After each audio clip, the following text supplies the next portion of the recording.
അപ്പോൾ കോഴിക്കോട് ജില്ലാ പഞ്ചായത്തിനെ സംബന്ധിച്ചിടത്തോളം വർഷങ്ങൾക്ക് ശേഷം എന്നായിരുന്നു ഞാൻ പറഞ്ഞത്. അങ്ങനെയല്ല, ചരിത്രത്തിൽ ആദ്യമായിട്ടാണ് കോഴിക്കോട് ജില്ലാ പഞ്ചായത്ത് UDFന് കിട്ടുന്നത്. ഇപ്പോൾ കൊല്ലത്ത്, തിരുവനന്തപുരത്തൊന്നും കൊല്ലത്ത് കോർപ്പറേഷൻ കിട്ടി, തൃശ്ശൂരും UDFന് കോർപ്പറേഷൻ കിട്ടി, പക്ഷെ ജില്ലാ പഞ്ചായത്തില്ല. കോഴിക്കോട്ട് UDFന് കോർപ്പറേഷൻ കിട്ടിയില്ല, പക്ഷെ ജില്ലാ പഞ്ചായത്തുണ്ട്. ഓക്കെ, ഇനി നമ്മൾ എറണാകുളത്തേക്ക് പോവുകയാണ്. അവിടെ 2 ദിവസം മുമ്പ് കലൂരിൽ ഈ പൈപ്പ് പൊട്ടിയതുമൊക്കെ നമ്മൾ കണ്ടിട്ടുണ്ടായിരുന്നു. അന്ന് തന്നെ പ്രശ്നത്തിന് പരിഹാരമൊക്കെ കാണും, ഈ വെള്ളം പുനഃസ്ഥാപിക്കുമെന്ന് പറഞ്ഞിട്ടുണ്ടായിരുന്നുവെങ്കിലും ഇപ്പോഴും ഈ കുടിവെള്ള വിതരണ പ്രശ്നം അവിടെ പുനഃസ്ഥാപിക്കാൻ കഴിഞ്ഞിട്ടില്ല എന്നാണ് അറിയുന്നത്. 2 ദിവസം മുൻപാണ് മെട്രോ പൈപ്പ് ലൈനിങ്ങിനിടെ പൈപ്പ് പൊട്ടി വെള്ളം തടസ്സപ്പെട്ടത്. ഇന്നലെ മുതൽ ടാങ്കറുകളിൽ കുടിവെള്ളം എത്തിക്കുന്നുണ്ട്. ആര്യ വിനോദ് കൊച്ചിയിൽ നിന്ന് വിവരങ്ങൾ നൽകാനായി ചേരുന്നുണ്ട്. Arya, good morning. 2 ദിവസം മുമ്പാണ് ഈ സംഭവം ഉണ്ടായത്. അന്ന് തന്നെ വലിയ പ്രതിഷേധത്തിലായിരുന്നു നാട്ടുകാർ. അതിനെ തുടർന്ന് കളക്ടർ എത്തുന്നു, ചർച്ച നടത്തുന്നു, എന്നിട്ടൊക്കെയാണ് അവർ പിരിഞ്ഞു പോകുന്നതൊക്കെ.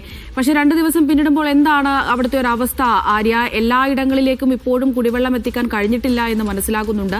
എന്നത്തോടെ പുനഃസ്ഥാപിക്കാൻ കഴിയുമെന്നാണ് അധികൃതർ പറയുന്നത്.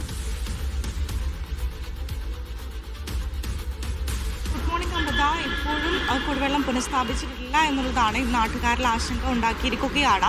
ഇപ്പോൾ ടാങ്കറുകളിൽ ഇന്നലെ മുതൽ വെള്ളം എത്തിക്കുന്നുണ്ട്. 40ഓളം ടാങ്കറുകളിലായിട്ടാണ് ഇപ്പോൾ വെള്ളം എത്തിച്ചുകൊണ്ടിരിക്കുന്നത്. 2 ദിവസം മുന്നേ തന്നെ നമുക്കറിയാം, മെട്രോ പൈപ്പ് ലൈനിനിടെയാണ് ഇവിടെ പൈപ്പ് പൊട്ടി കുടിവെള്ളം തടസ്സപ്പെടുന്നത്. നാട്ടുകാർ വലിയ രീതിയിലുള്ള പ്രതിഷേധമായിരുന്നു അന്ന് ഉന്നയിച്ചിരുന്നത്. കാരണം അതിന് 2 ദിവസം മുന്നേ 4 ദിവസത്തോളം കുടിവെള്ളം ഇതേ സാഹചര്യത്തിൽ ഇവിടെ നഷ്ടപ്പെടുന്ന ഒരു സാഹചര്യം ഉണ്ടായിരുന്നു. ആ 4 ദിവസമാണ് ഇവിടെ കുടിവെള്ളം മുടങ്ങിയത്. അതിനുശേഷം ഈ ഒരു പ്രശ്നം പരിഹരിക്കപ്പെട്ട് 1 മണിക്കൂറിന് ശേഷമാണ് വീണ്ടും പൈപ്പ് ലൈനിനിടെ ഈ ഒരു കുടിവെള്ളം മുടങ്ങുന്ന ഒരു സാഹചര്യം ഉണ്ടായിരുന്നത്. അതാണ് നാട്ടുകാരെ പ്രകോപിതരാക്കുകയും അവർ പ്രതിഷേധത്തിലേക്ക്, റോഡ് ഉപരോധിച്ചുകൊണ്ടുള്ള പ്രതിഷേധത്തിലേക്ക് നീങ്ങുകയും ചെയ്തത്. അപ്പോൾ അതിനുശേഷം അന്ന് രാത്രി തന്നെ കളക്ടർ എത്തുകയും പ്രശ്നത്തിന് ഉടൻ പരിഹാരം കാണും എന്ന് ഉറപ്പ് നൽകിയതിനു ശേഷമാണ് ഇവിടെ നിന്നും പോയത്. ടാങ്കറുകളിൽ അന്ന് രാത്രി തന്നെ വെള്ളം എത്തിക്കാനുള്ള സാഹചര്യങ്ങൾ ഉണ്ടാക്കിയിട്ടാണ് കളക്ടർ പോയത്. അതിനുശേഷം ഇന്നലെ രാവിലെ KMRL ഉദ്യോഗസ്ഥരും അതുപോലെ തന്നെ വാട്ടർ അതോറിറ്റിയും കളക്ടറും ചേർന്ന് യോഗം നടത്തുകയുണ്ടായി. അതിലും തീരുമാനമായത് ടാങ്കറുകളിൽ താൽക്കാലികമായി വെള്ളം എത്തുകയും ഇതിന് പ്രശ്നം ഉടൻ തന്നെ പരിഹരിക്കപ്പെടും എന്നുള്ള ഉറപ്പാണ് ഇന്നലെയും നൽകിയത്. ഇന്നലെ രാത്രിയോടുകൂടി പ്രശ്നം പരിഹരിക്കപ്പെടും എന്നുള്ളതായിരുന്നു കളക്ടർ ഇന്നലെ നൽകിയ ഉത്തരം.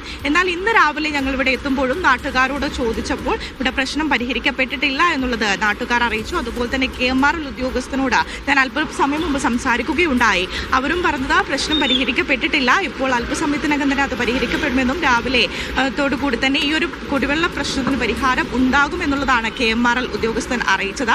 അതുപോലെ KMRL ഉദ്യോഗസ്ഥന്റെ അവരുടെ KMRLന്റെ ചെലവിൽ വാട്ടർ അതോറിറ്റിയുടെ നേതൃത്വത്തിലാണ് ഇപ്പോൾ ടാങ്കറുകളിലായിട്ട് വെള്ളം നൽകുന്നത്. ഇടപ്പള്ളി, തമ്മനം, അതുപോലെ തന്നെ അഞ്ചുമന, പാടിവട്ടം, ചേലാനെല്ലൂർ പഞ്ചായത്ത് അങ്ങനെ ഇടങ്ങളിലാണ് ഇപ്പോഴും കുടിവെള്ള പ്രശ്നം രൂക്ഷമായി ഉണ്ടാകുന്നത്. വീണ്ടും ഇത് ആവർത്തിക്കപ്പെടാതിരിക്കാനുള്ള ഒരു നിർദ്ദേശങ്ങളടക്കം നൽകുന്നുണ്ട്. ശരി, എന്തായാലും വലിയ ദുരിതത്തിലും പ്രയാസത്തിലും തന്നെയാണ് ഇപ്പോഴും കൊച്ചിക്കാരുള്ളതെന്ന് മനസ്സിലാക്കുന്നു. പൈപ്പ് ലൈൻ ഇതുവരെ പുനഃസ്ഥാപിക്കാൻ കഴിഞ്ഞിട്ടില്ല. വേഗത്തിൽ അതിന്റെ നടപടികളിലേക്ക് കടക്കുന്നു എന്നാണ് കരുതുന്നത്, മനസ്സിലാക്കുന്നത്. കൂടുതൽ വാർത്തകളിലേക്ക് കടക്കേണ്ടതുണ്ട്. വളരെ വേഗത്തിൽ മടങ്ങിയെത്താം ഒരു ചെറിയ ഇടവേളയ്ക്ക്.